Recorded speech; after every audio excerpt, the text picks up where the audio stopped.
तो ऐलनाबाद का चुनावी रण अब किसका यहाँ पर सियासी समीकरण साबित होगा वो देखना अहम होगा, क्योंकि हरियाणा के सिरसा विधानसभा क्षेत्र में उपचुनाव को लेकर सरगर्मियां तेज हो गई हैं। ऐलनाबाद में 30 अक्टूबर को उपचुनाव होने वाले हैं और इस बार उपचुनाव में 3 कृषि कानून मुख्य मुद्दा है। गौरतलब हो कि इनेलो विधायक अभय चौटाला ने केंद्र की कृषि कानूनों के विरोध में इस्तीफा दिया था और अब दोबारा से वो उपचुनाव में इनेलो प्रत्याशी के तौर पर चुनावी मैदान में उतर चुके हैं।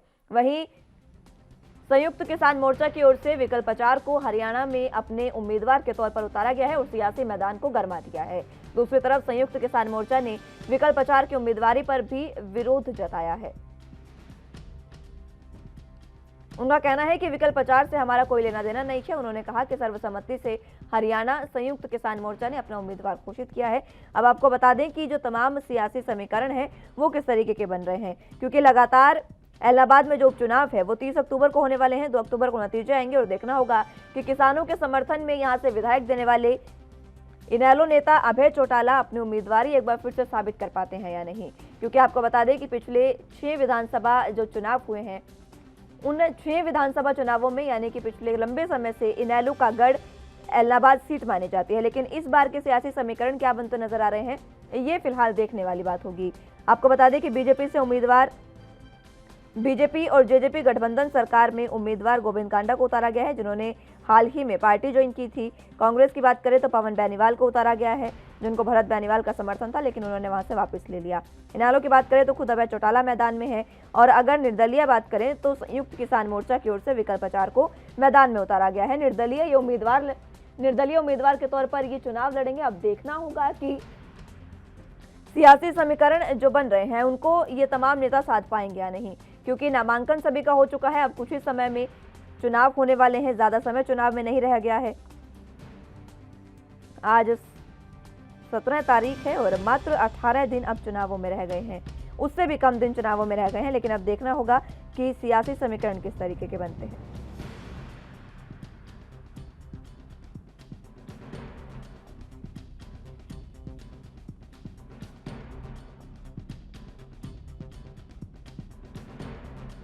तो हरियाणा के सिरसा से उपचुनाव को लेकर सियासी सरगर्मियां बढ़ चुकी है। ऐलनाबाद में 30 अक्टूबर को उपचुनाव होने वाले हैं और इस बार उपचुनाव में 3 कृषि कानूनों का मुद्दा मुख्य रूप से रहने वाला है। यह मुद्दा मुख्य इसलिए है क्योंकि यहां से इनेलो नेता जो उस समय विधायक रहे हैं उन्होंने अपनी विधायकी से इस्तीफा दिया था। इनेलो नेता अभय चौटाला ने यहाँ से इस्तीफा दिया था और केंद्र के कृषि कानूनों के विरोध में और किसान आंदोलन के समर्थन में उन्होंने यहाँ से इस्तीफा दिया था। लेकिन इस इस्तीफे के बाद सियासी सरगर्मियां बढ़ती जा रही है।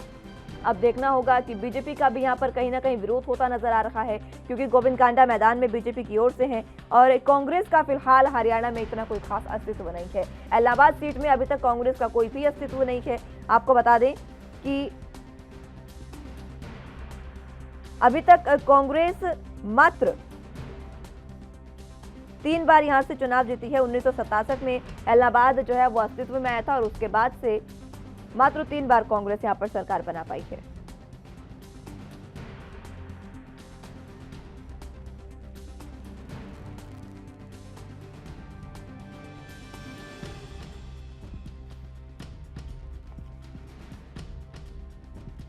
तो आपको बता दें कि जब से ऐलनाबाद जो है हरियाणा 1966 में बनने के बाद 1967 में ऐलनाबाद अस्तित्व में आया और उसके बाद से कांग्रेस मात्र 3 बार यहां से जीती है। आपको बता दें कि 1967 में कांग्रेस जीती थी, उसके बाद 1968 में विशाल हरियाणा पार्टी, 1972 में कांग्रेस, 1977 में जनता पार्टी, 1982 में लोकदल, 1987 में लोकदल और 1991 में कांग्रेस और 1996 में समता पार्टी। और बात अगर 2000 की करें तो 2000, 2005, 2009, 2010, 2014 और 2019 ये 6 विधानसभा चुनाव ऐसे रहे जहां पर इनेलो ने अपना अस्तित्व यहां पर बनाया। सबसे पहले भागीराम ने यहां पर शुरुआत की इनेलो पार्टी बनाने की, उसके बाद सुशील इंदौरा, ओपी चौटाला और पिछले 3 विधानसभा चुनावों से अभय चौटाला इस मैदान में विधायकी का परचम लहरा रहे हैं।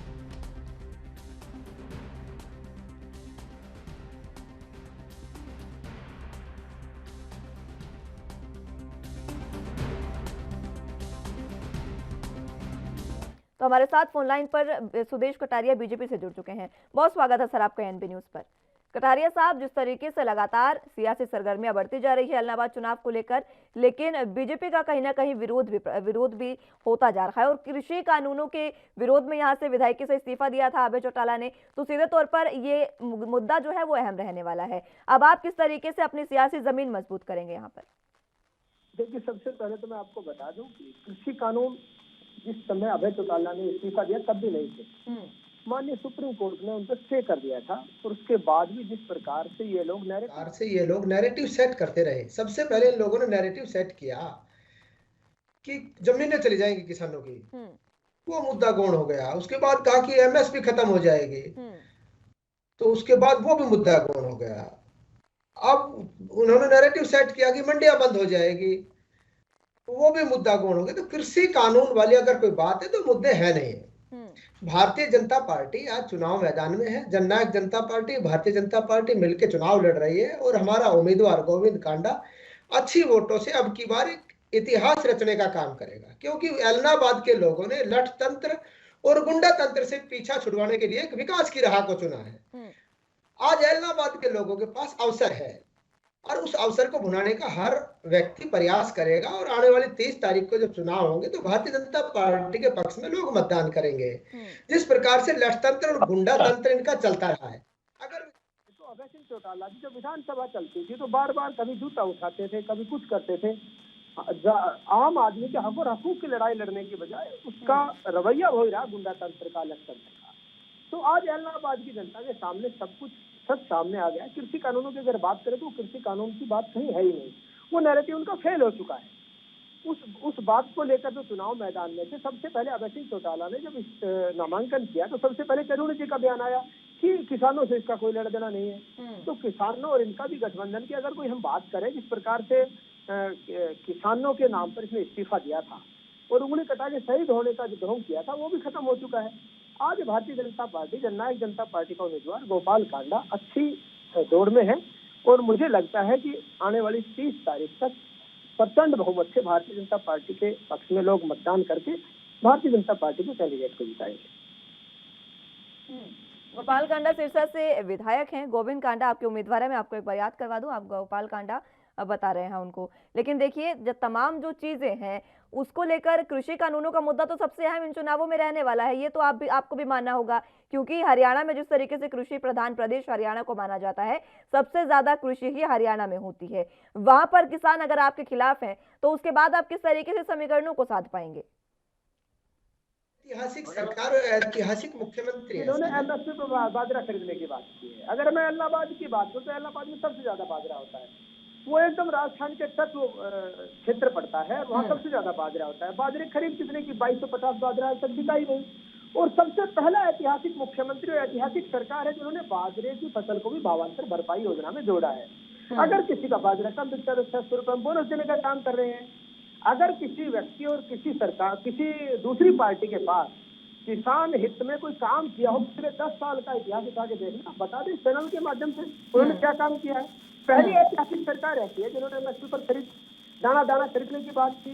और ऐसी विकट और विषम परिस्थिति में जहां पूरा देश भी, पूरा विश्व कोरोना की महामारी से जूझ रहा है, ऐसी विकट विषम परिस्थिति में भी हमने एमएसपी पर खरीद की है।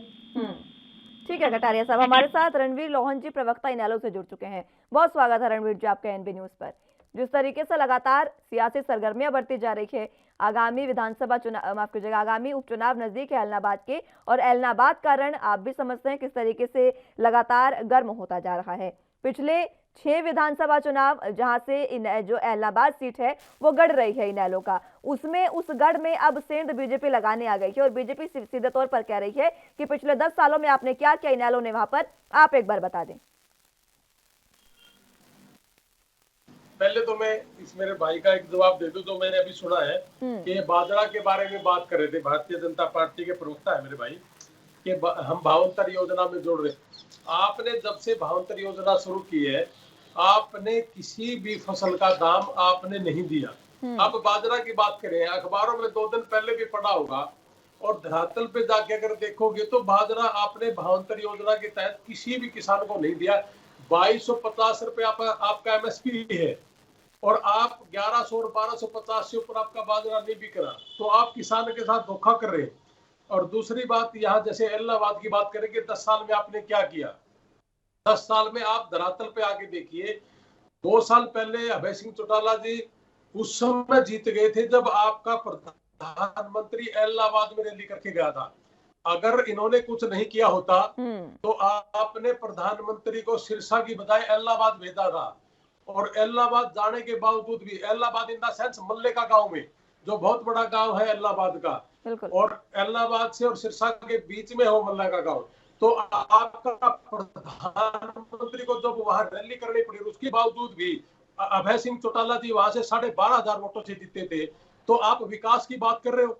आप बताइए कि आपने 7 साल में विकास कहाँ किया? पूरा हरियाणा त्राई कर रहा है। किसान 10 महीने से ऊपर हो गए वहां बैठे हैं। आपने उन किसानों के बारे में एक बार भी नहीं सुनी। 26 जनवरी पहले जो आपने वार्तालाप की, उसके बाद आज तक भी आपने किसानों के साथ वार्तालाप नहीं की। सिर्फ और सिर्फ केवल वापस मरवाने का काम कर रहे हो। तो 2016 का जो एजुकेशन का आंदोलन था, उसमें आपने जान माल की बहुत सारी नुकसान इस प्रदेश में झेले हैं। आपने इस 10 महीने के अंदर किसानों के साथ जो बर्बरता की है, पूरा हरियाणा ही नहीं पूरा देश देख रहा है। भारतीय जनता पार्टी जब से आई है, महंगाई चरम पे है। अब कितनी बात गिनाऊं मैं आपको। और किसान की जो भावांतर योजना है, आलू की है, बाजरे की है, कपास की, आप कर क्या रहे हो? आज बारिश की वजह से कपास, धान, बाजरा सारा का सारा खराब है। आपने तो उनकी गिरदावरी तक नहीं करवाई और आप बात कर रहे हैं विकास की। और इलाहाबाद के विकास की बात करें, आप आगे देखिए, हर किसी भी गांव में अगर आप जाओगे तो सारी रोडें अगर सब मतलब अच्छा किया हुआ उन्होंने, तो विकास करवाइए आप पूरे हरियाणा में। यहाँ तो विकास संगठन भी करवा लेंगे। अगर यहाँ विकास नहीं होता तो प्रधानमंत्री की रैली नहीं होती। और आज मैं चैलेंज करता हूँ आपके टीवी चैनल के माध्यम से कि आज प्रधानमंत्री को फिर लेके आइए आप मैदान के अंदर। आपके चीफ मिनिस्टर में इतना दम नहीं है जो एक ओसी और बेवकूफी तरह की बातें करता है कि 500-700 वोट ले लो और किसानों को मारो। ऐसे ऐसे चीफ मिनिस्टर आपके पास बैठे हैं। आपको विकास की बात करने की, आपको मारने की बात करते हो। जब से भारतीय जनता पार्टी सरकार आई है, आपने पूरे प्रदेश में नहीं पूरे देश के अंदर तराई मचा रखी है। चाहे उत्तर प्रदेश को ले लीजिए, चाहे पंजाब को ले लीजिए, चाहे हरियाणा, राजस्थान और किसी भी स्टेट को ले लीजिए। जहाँ भी आपको ऐसा लगता है आज इलेक्शन है, कहीं बम ब्लास्ट कर देंगे, कहीं फौजियों को मरवा देंगे। ये आपकी जो मानसिकता है, गंदी मानसिकता है। कहीं हिंदू मुस्लिम को कर दिया, कहीं जाट और नॉन जाट को कर दिया। आप विकास की बात करिए, इस तरह की बात ना करें। अभय सिंह चौटाला जी अकेला बहुत है। आपको ठीक है रणबीर जी, आपके सवालों का जवाब ले लेते हैं कटारिया साहब से। पहले लोहान साहब, इसके पास है ही नहीं, कटारिया साहब के पास मेरे सवालों का जवाब भारतीय जनता पार्टी नहीं है। आपकी करनी और कथनी में कितना अंतर है? अभी 2 दिन पहले अभय सिंह चौटाला जी का बयान आया जो पवन बेनीवाल, अभी 2 दिन पहले अभय सिंह चौटाला जी का बयान आया, कांग्रेस विधानसभा का चुनाव लड़ रहे हैं। उन्होंने कहा कि ये मेरे साथ लगे कब्जे करके किस प्रकार से गलत तरीके से पैसे कमाए। ये तो नैरेटिव लोगों में सेट हो चुका है, पता चल चुका है किस प्रकार से गुंडागर्दी, झूठ और लूट की राजनीति आप लोगों की रही है। मैं नहीं कह रहा हूँ, ये अभय सिंह चौटाला ने कहा है। दूसरी बात, तो अभी तो इलेक्शन नहीं हुआ, आइए ना। सुप्रीम कोर्ट में स्टे है, कृषि कानूनों पे तो स्टे, कृषि कानून तो लागू ही नहीं। अभी देश में कौन से कृषि कानून की बात कर रहे हैं? सबसे पहले आपने नैरेटिव सेट किया, मंडियां बंद हो जाएंगी, एमएसपी पर खरीद नहीं की। ये सारे झूठ का पर्दाफाश और आपके प्रवचन और ये भाषणबाजी कोई सुनने वाला नहीं है। ये मैंने नहीं कहा, ने कहा है। कब्जे करके पैसे कमाए हैं, लड़ाई हो रही है। आप दोनों के पास हमारे साथ विकल्प आचार्य जुड़ चुके हैं, निर्दलीय उम्मीदवार है वो, और किसानों के समर्थन में यह मैदान में उतरे हैं संयुक्त किसान मोर्चा की ओर से। बहुत बहुत स्वागत है विकल्प जी आपका। जिस तरीके से लगातार किसानों के मुद्दे पर लड़ाई होती जा रही है, यहाँ पर हमारे साथ बीजेपी और इनेलो के प्रवक्ता मौजूद हैं। वो दोनों किसानों के लिए लड़ रहे हैं कि हम दोनों ही किसानों के समर्थन में। मैं आपसे जानना चाहूंगी, 21 में भी लड़ा, किसानों के संघर्ष करके अपने क्षेत्र के किसानों और हरियाणा संयुक्त किसान मोर्चा की तरफ से हम उम्मीदवार है। दोनों साथियों को जवाब देना चाहूंगा कि आप कह रहे हैं एमएसपी नहीं खरीद खत्म नहीं हुई, तो बीजेपी के प्रवक्ता ये बताए हरियाणा में बाजरा कहाँ बिक रहा है? हरियाणा में बाजरा 1100 और 1120 के बीच में बिक रहा है, जिसकी एमएसपी 2250 है। बाई इलेक्शन के टाइम ये हाल है, तो नॉर्मल एमएसपी का क्या हाल होगा? मुख्यमंत्री जी ने खुद बयान दिया कि हरियाणा बाजरा को एमएसपी पर नहीं खरीदेगी, 500 रुपए 600 रुपए प्रति क्विंटल के किसानों को देगी। अरे जब 1100 मिलेंगे, 600 रुपए जोड़ दिए 1700 रुपए हुए, भाव 2250 है, तो 550 रुपए कहां से आएंगे?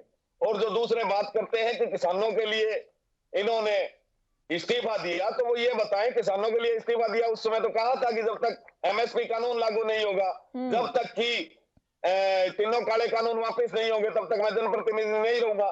तो एक चुनाव 2 साल के लिए था, उन्हें छोड़ देना चाहिए था। उन्हें कहना चाहिए था कि हम जो है किसानों के समर्थन में चुनाव नहीं लड़ेंगे जब तक ये कानून वापस नहीं होंगे। और जो पार्टी चुनाव लड़ेगी वो पार्टी पूर्ण रूप से किसान विरोधी होगी। सारी पार्टियों की असलियत।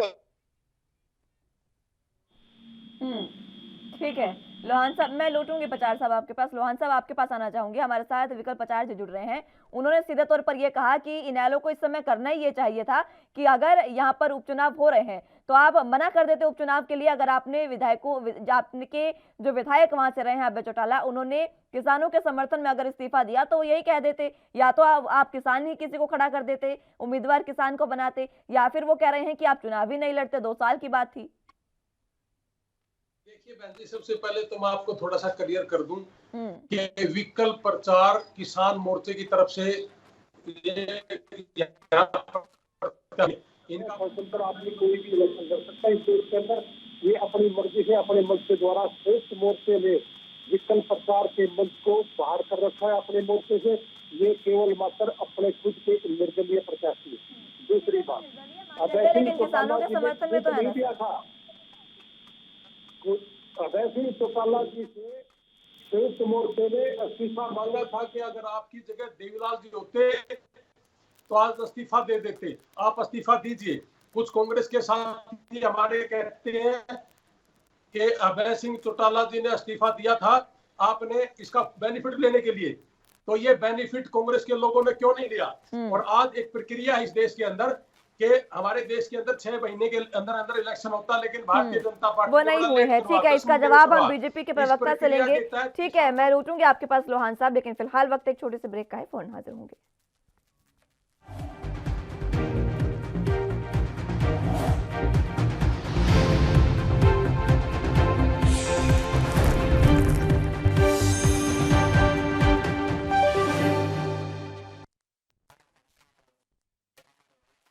ब्रेक के बाद एक बार फिर से स्वागत है आप सभी का। क्या कहते हैं एलनाबाद के समीकरण, इसी पर बातचीत कर रहे हैं। तीनों गेस्ट हमारे साथ मौजूद हैं। मैं लोहान साहब आप ही के पास एक बार फिर से आना चाहूंगी। आप बीजेपी से कुछ सवाल कर रहे थे सर। मैं ये पहले तो विकल्प प्रसाद जी का जवाब दे रहा था कि अभय सिंह चौटाला जी ने खुद नहीं दिया था, किसानों ने लिया था उनसे इस्तीफा। नहीं तो इस्तीफे को तो वो मंजूर कर रहे हैं। इस्तीफे को तो वो मंजूर कर रहे हैं। वो तो चटौनी जी ने पहले दिन स्पष्ट कर दिया जब अभय सिंह चौटाला ये इलेक्शन हुआ, अंकल भरा उसी स्पष्ट कर दिया इसका किसान मोर्चे से कोई लेना देना नहीं है। तो ये तो स्पष्ट हो गई है ना, अभय सिंह चौटाला किसानों के कहने से दोबारा इलेक्शन लड़ा था, उनकी अपनी मर्जी नहीं थी, तो इसलिए ये किसानों के ही दोबारा मतलब इनको प्रत्याशी बनाएगा ना कि वो खुद। नहीं देखिए लोहान साहब, कटारिया साहब भी कह रहे हैं कि चढ़ूनी ने तो ये पहले ही साफ कर दिया था कि किसानों का इसे कोई लेना देना नहीं है इस इस्तीफे से। तो पता है कि क्या तो खेलना हुआ चढ़ूनी कोई किसान मोर्चा संयुक्त मोर्चा है जो शिकायत है, और ये अपने पंजाब के जो साथी आए हैं और वहाँ से हरियाणा के भी बहुत से लोग हैं, युद्धवीर भी है, शहराज भी है। चढ़ूनी को तो उन्होंने बाहर कर रखा श्रेष्ठ मोर्चे में। श्रेष्ठ मोर्चे की बात कर रहा हूँ, जो असली किसान है, जो असली मोर्चा है, मैं उसकी बात करता हूँ। हमें पता है चढ़ूनी कहाँ खेलना हुआ आदमी है, वो भी एक योजना पर तरीके से चला हुआ आदमी। ये विकल्प प्रचार है, ये सब ये श्रेष्ठ मोर्चे के बाहर के किसान नेता है। ये किसान नेता नहीं, आप असली किसान नेता की बात करिए बहन जी। मैं उसका हर बात का जवाब दूंगा। इन लोगों का तो मैं जवाब भी नहीं देना चाहता। और भारतीय जनता पार्टी को तो खुद शर्म आनी चाहिए, इनके पास खुद का कैंडिडेट ही नहीं था, वो भी एक दूसरी पार्टी से लेके आए हैं।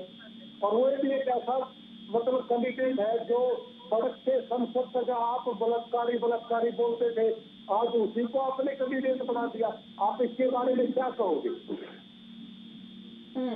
कटारिया साहब बता दें जरा, आप क्या कहेंगे इस बारे में? अपनी पार्टी का तो आपके पास उम्मीदवार नहीं था, जो एचएलपी से आप उम्मीदवार आपने बीजेपी में शामिल करवाया और उसके बाद आपने उन्हें उम्मीदवारी भी दे दी। पहले तो एक बात स्पष्ट हो गई, यहाँ किसान और किसान आंदोलन से इन दोनों व्यक्तियों का कोई लेना देना नहीं है। आपस में एक दूसरे को बता रहे हैं कि किसानों का इनको समर्थन नहीं है। संयुक्त मोर्चे वाला उसको बता रहा है, अभय सिंह चौटाला वाला इनेलो वाला प्रवक्ता बता रहा है कि इसका कोई किसानों से लेना देना नहीं है। एक बात तो स्पष्ट हो गई है, किसान आंदोलन में, तो किसान, मैं इसको किसान आंदोलन नहीं कह रहा, आंदोलन जीवी लोग हैं। ये कुछ लोग बैठे हैं गलत नैरेटिव सेट करने के लिए, प्रदेश में भाईचारा बिगाड़ने के लिए, देश में भाईचारा खराब करने के लिए। लेकिन प्रदेश और देश के लोगों को समझ में आ गया है ये किसान आंदोलन रहा ही नहीं है, इसमें ना किसान रहे ना आंदोलन रहा। ये आंदोलन जिन लोग हैं इनका काम सिर्फ गलत करके प्रदेश और देश। मैं अगर बात करूँ किसानों की, मैं बता रहा हूँ, अगर बात करूँ किसानों की तो अभय सिंह चौटाला जी कांग्रेस पार्टी गिनवा रहा हूँ, मैं गिनवा रहा हूँ, डंडे की चोट पर गिनवा रहा हूँ। स्वामीनाथन आयोग की रिपोर्टों को लागू किसने किया? किसान सम्मान निधि योजना किसने लागू की? 6,000 रुपये बंद करने का काम किसने किया? आखिरी जल तक पानी पहुंचाने का काम किसने किया? भावांतर भरपाई योजना किसने लागू? एमएसपी पर 7 किसने किया? बताओ तो सही। किसानों की बात कर रहे हैं, किसान हित में क्या काम किया बताएं तो सही। आज इलाहाबाद की जनता के पास अवसर है इन लोगों से चोट से बदला लेगी। लोकतंत्र में सबसे बड़ा जनमत है और लोग समझ चुके हैं किस प्रकार से इनका लक्षतंत्र और मैं बता रहा हूँ भ्रष्टाचार तंत्र रहा है। जिस प्रकार से अभय सिंह चौटाला का बयान आया, पवन बैनीवाल मेरे साथ मिलकर कब्जा किया करता था, इस गलत तरीके से काम कर रहा है, तो इस बात से स्पष्ट हो चुका है अभय सिंह चौटाला और उसके साथ लगे हुए लोग गलत तरीके से पैसा कमाते हैं। इनका काम भ्रष्टाचार करना है, लक्षतंत्र से राजनीति करना है। एलनाबाद की जनता के सामने पूरा सच सामने आ गया है और आने वाली ठीक है विकल्प 4 जी से जान लेते हैं। विकल्प जी, लगातार किसानों के मुद्दे को लेकर यहाँ पर आप देख रहे हैं तू मैं चल रही है, लेकिन किसानों के समर्थन में आपको क्या लगता है कौन सी पार्टी है? क्योंकि किसानों के समर्थन में सबसे पहले तो आप ही की उम्मीदवारी पर सवाल उठा दिए हैं लोहान साहब ने।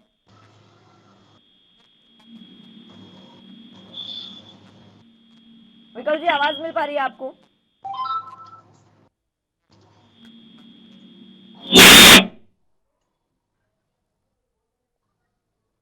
चलिए, आवाज उन तक नहीं पहुंच पा रही है। लोहान साहब, आप ही के पास आना चाहूंगी। उनके तो उम्मीदवारी पर सवाल है ही, लेकिन साथ साथ कटारिया साहब ने आप पर भी बहुत बड़े सवाल खड़े कर दिए हैं।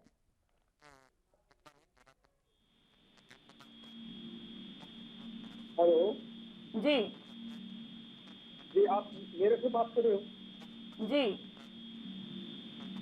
दोबारा बोलना एक बार आपका क्वेश्चन। सर, आवाज मिल पा रही है आपको? अब आप दोबारा बोलिए, मैंने बोली। लोहान साहब, देखिए जिस तरीके से लगातार सवाल उठते जा रहे हैं, आपने उम्मीदवारी पर सवाल उठाए हैं पचार साहब की कि वो संयुक्त किसान मोर्चा की ओर से उम्मीदवार नहीं है, लेकिन आप ही की उम्मीदवारी पर भी सवाल उठाए गए हैं और साथ ही साथ आपसे कई सवाल भी सुदेश कटारिया जी ने पूछे हैं।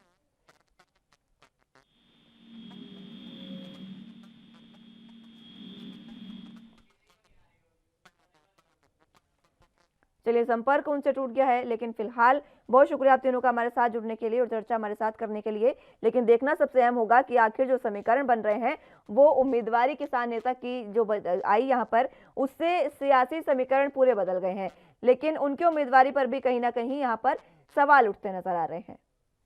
तो आपको अभी तक बताते हैं कि अभी तक के तमाम जो समीकरण है उसमें कौन कौन कब विजयी रहा है। 1991 में मनीराम जो कांग्रेस से वो विजयी रहे हैं, और इसके बाद आपको बता दें कि 1996 में भागीराम जो समता पार्टी से थे, उन्होंने 1996 में यहाँ पर चुनाव लड़ा और वो जीते। उसके बाद 2000 में भी इनेलो की ओर से फिर उन्होंने चुनाव लड़ा। भागीराम ने, पहले वो समता पार्टी में थे, उसके बाद उन्होंने इनेलो ज्वाइन किया और उसके बाद उन्होंने इनेलो से चुनाव लड़ा और यहाँ पर 2000 में इनेलो का वर्चस्व यहाँ पर स्थापित होना शुरू हुआ। और उसके बाद 2005 में सुशील इंदौरा, ये भी इनेलो से रहे, इन्होंने भी यहाँ पर चुनाव जीता। और उसके बाद बात 2009 की करें तो ओम प्रकाश चौटाला, ये भी इनेलो पार्टी से, इन्होंने भी यहाँ से चुनाव जीता और लगातार इलाहाबाद को इनेलो का गढ़ बना दिया।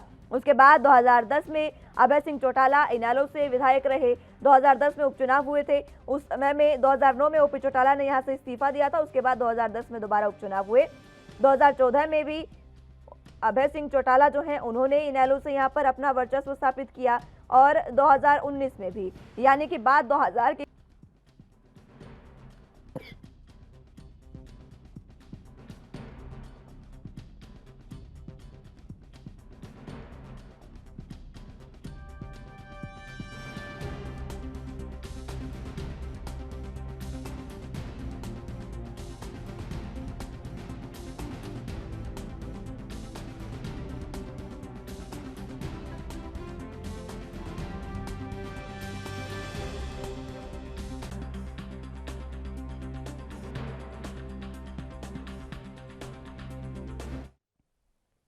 तो एलनाबाद में सियासी समीकरण लगातार बढ़ते जा रहे हैं, सियासी सरगर्मियां बढ़ती जा रही है। अब देखना होगा कि उपचुनाव में यहाँ पर किस तरीके से कौन सी पार्टी सत्ता हासिल करती है।